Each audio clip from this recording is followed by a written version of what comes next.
Bonjour, bienvenue dans cette vidéo. Dans cette vidéo, nous allons parler des Power Toys de Windows. Alors les Power Toys, qu'est-ce que c'est? Les Power Toys, c'est un projet open source de Microsoft qui permet de pouvoir ajouter des fonctionnalités supplémentaires à son Windows. Actuellement, il y en a 23 et ce projet en fait est gratuit. Et je vais vous montrer dans cette vidéo donc comment vous pouvez les installer. Donc vous allez aller sur internet et sur internet vous allez taper Power Toys. Voilà, évidemment vous allez sur le site de Microsoft ici, donc learn.microsoft.com, vous cliquez dessus. Et donc vous avez la liste des différents Power Toys, donc c'est ce que je vous disais tout à l'heure. Donc vous voyez que vous n'allez pas trouver forcément tout utile, mais on a Always on Top, ça nous permet de choisir une fenêtre qui sera toujours en avant, donc par exemple la calculatrice. Power Toys Awake, ça vous permet de pouvoir faire en sorte que votre ordinateur ne s'endort jamais, donc il reste allumé quand vous avez des tâches longues à faire exécuter pour éviter qu'il passe en veille. Sélecteur de couleurs, donc ça c'est plutôt pour les développeurs, ça va vous permettre de pouvoir récupérer une couleur n'importe où sur l'écran et de pouvoir avoir le code hexadécimal de la couleur pour pouvoir l'utiliser ailleurs. Commande introuvable, bon je passe, ça c'est un peu plus spécifique. Rogner et verrouiller, donc ça permet de pouvoir réarranger des fenêtres. Je passe rapidement, je vais m'arrêter que sur les fonctionnalités qui pour moi peuvent vous être utiles, mais de toute façon vous pouvez aller donc sur ce site pour voir en détail chacun des Power Toys. Et quand vous allez installer de toute façon Power Toys, vous allez pouvoir activer l'un ou l'autre ou l'ensemble de tous ces utilitaires. Scene Zone, alors ça c'est plus un gestionnaire de fenêtres, donc ça permet de faire des dispositions, de créer des dispositions de fenêtres un peu spéciales que vous pouvez rappeler directement pour que vos fenêtres se placent dans ces dispositions-là. Module complémentaire de l'I-File Profiler. Oui, ça permet d'avoir un volet d'aperçu qui va vous permettre de voir le contenu de ce que contient certains fichiers sur le côté. FileLocksmith, ça peut vous être utile. C'est quand vous avez un fichier que vous ne pouvez pas modifier parce qu'en fait il est utilisé par un autre programme, ça vous permet de savoir quel est le programme qu'il utilise, de sorte à pouvoir éteindre ce programme-là pour pouvoir renommer votre fichier par exemple. L'éditeur du fichier host, ok. Image Resizer, ça vous permet de pouvoir créer rapidement une copie d'une image pour pouvoir la mettre dans une autre taille. Keyboard Manager, ça vous permet de personnaliser le clavier en remappant les touches, c'est-à-dire en choisissant d'attribuer à des touches d'autres lettres, etc. Utilitaire de souris, alors ça c'est la raison pour laquelle moi je vais utiliser les Power Toys. Je remercie en cela un des commentaires qui m'a été fait sur la chaîne qui me disait qu'on ne voyait pas assez bien mon curseur de souris. Donc je vais utiliser cet utilitaire là qui permet de faire un halo autour de la souris, qu'on puisse la suivre. Donc comme ça permettra plutôt que de grossir le curseur de la souris, ça va permettre de pouvoir la suivre avec ce petit halo lumineux quand je ferai les vidéos. Mouse Without Borders, ça c'est très intéressant, il faudra que j'y consacre une vidéo à part entière. De toute façon je vais revenir sur ces différents utilitaires, dans cette vidéo c'est juste une petite présentation et puis l'installation, parce qu'il y en a qui méritent vraiment que je leur accorde une vidéo pour vous démontrer en fait ce que ça fait et comment ça le fait.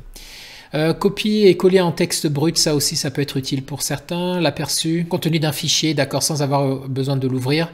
Power Rename, ça c'est intéressant, ça fait écho à la vidéo que je vous avais fait sur renommer plusieurs fichiers avec l'utilitaire Renamer. Et bien Power Rename fait ça exactement pareil. Règles d'écran, oui ça c'est plutôt pour les développeurs aussi. Ça vous permet d'avoir un aperçu de tous les raccourcis clavier. Text Extractor, ça c'est très intéressant, ça vous permet de copier du texte qui est n'importe où sur votre écran. Bon voilà, donc ça c'est le site de Power Toys et donc nous ce qu'on va voir maintenant c'est comment vous pouvez l'installer. Donc pour l'installer vous allez remonter tout en haut, vous allez cliquer sur installer Power Toys et vous allez descendre ici et puis vous allez aller dans l'installation avec le fichier d'exécutable Windows via GitHub. Je vous recommande d'aller via GitHub plutôt que de passer par le Microsoft Store parce que sur GitHub vous allez avoir la version la plus récente et puis vous allez directement dans le dépôt du projet open source. Donc je vais cliquer ici, installer Power Toys. Et là vous voyez qu'il m'emmène sur le dépôt GitHub. Et là vous allez prendre, moi c'est pour une machine en 64 bits. Donc je vais prendre la première, celle qui est ici.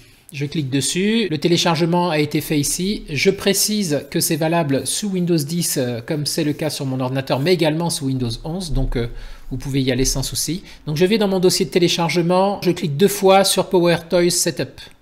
Voilà, ici je dis que je suis d'accord avec les conditions, je fais installation. Je vais fermer les autres fenêtres au passage. Voilà, quand il a fini, il me dit installation successfully completed, je dis close. Et là, il m'ouvre la fenêtre de bienvenue de PowerToys où il va me donner un aperçu ici de l'ensemble des utilitaires PowerToys qui ont été rajoutés à mon Windows. Donc, j'ai même pas besoin de redémarrer mon PC. Ils sont automatiquement opérationnels. C'est ce que je vais vous montrer maintenant. Donc, on va aller sur celui qui m'intéresse par exemple, qui est ici, celui-là, trouver ma souris. Voilà, ouais, c'est celui-là, trouver ma souris. Et donc, je vais ouvrir les paramètres ici. Voilà, il m'ouvre la fenêtre de l'utilitaire de paramétrage. Et donc ici, je vais activer la localisation de ma souris. Et la méthode d'activation, vous voyez, je vais cliquer ici 2 fois et regarder comment elle s'active. Alors moi, ce qui m'intéresserait, c'est avec un raccourci personnalisé. Parce que j'ai déjà tellement, je fais tellement gigoter la souris que je ne voudrais pas que ça s'active par inadvertance. Donc ici, je vais utiliser le raccourci donc touche Windows, Shift et F. Donc je le fais tout de suite pour que vous voyez Windows, Shift et F. Et regardez ce qui se passe. Maintenant, vous avez un petit halo qui s'est ajouté sur mon écran qui me permet de pouvoir déplacer ma souris avec ce halo autour. Et si je rappuie à nouveau sur ma souris en cliquant, ben, le halo disparaît. Donc ça peut être très pratique ça, pouvoir montrer à l'écran, par exemple moi, montrer des choses à l'écran pendant que je fais mes vidéos. Voilà, je regarde sur les autres raccourcis, si on secoue la souris, voyons voir ce que ça donne. Ah ouais, si je secoue ma souris brutalement, ben, ça fait la même chose. Et si je clique à l'extérieur, ça sort. Ben, c'est pas mal aussi comme ça. Apparence et comportement, donc là je suppose que je vais pouvoir venir gérer l'opacité de la superposition. Donc là c'est à 50%, je vais le mettre simplement à 21%, je vais voir ce que ça donne. Voilà, c'est un peu mieux, que ça fait moins sombre, il me semble que ça fait moins sombre. Voyons voir, si je mets à 2%, 4%. Oui, là c'est un peu plus discret, c'est mieux comme ça il me semble. Ok, donc voilà pour ce PowerToys. Alors comment ça fonctionne les PowerToys? Vous allez aller dans chacun des PowerToys. Et puis vous avez une explication qui est donnée et qui va vous permettre de pouvoir à la fois faire les différentes configurations et à la fois paramétrer le PowerToys en question et savoir comment vous pouvez le déclencher et l'arrêter. Donc voilà ce que je voulais vous dire sur ces PowerToys. Donc très facile à installer, valable sur Windows 10 et Windows 11. J'espère que cette vidéo vous sera utile et quant à moi, je vous souhaite une excellente journée. Je vous dis à très bientôt dans une prochaine vidéo. Au revoir.